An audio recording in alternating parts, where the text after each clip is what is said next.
Hello, and welcome to At Your Fingertips, a series where I, Master of Art Steve Dorian, take your requests and make them into masterpieces.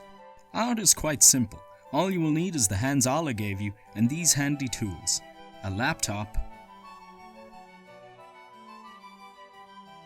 Our first request comes from Colin Regan, who asked could I draw his childhood hero Crash Bandicoot. See Colin, they say you should never meet your heroes because you'll end up disappointing them. But you should also never meet them because they might not be the same people you imagine them to be. Crash Bandicoot, for example, has had a lot of troubles with substance abuse since falling from the limelight. He can often be seen running through the streets, dropping empty beer bottles and screaming his classic catchphrase, "I'm an alcoholic." Our next request comes from Jimmy Bowimmy, who shouts, "Draw a bozo." Full disclosure, Jimmy, I haven't a fucking clue what a bozo is, but because I've done 3rd grade 6 times, I'm qualified to make an educated guess.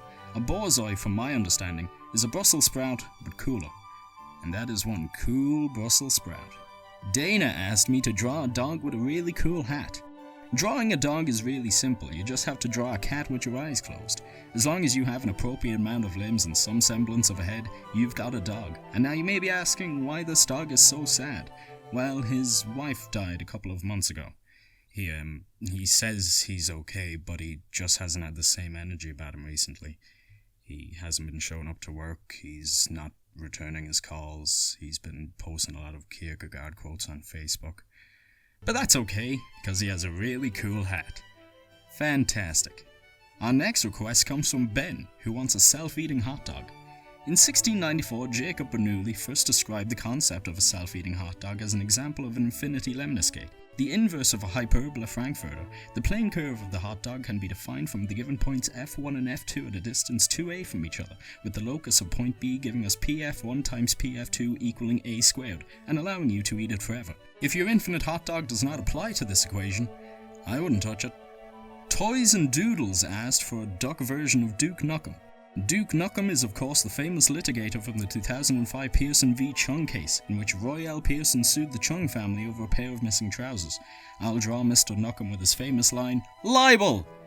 Pearson lost the case. Nuclear Ivy King would like a vampire baseball bat.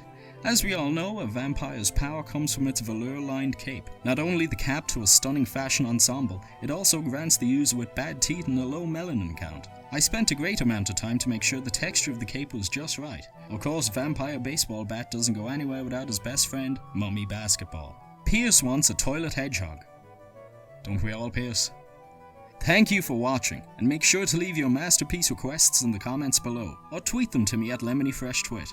Click here to watch the next episode of At Your Fingertips, or here to watch some moving picture bullshit. And please make sure to subscribe to see future episodes, and to support me on Patreon for exclusive looks behind the scenes, early access to all episodes, and special patron masterpieces. See you in the galleries.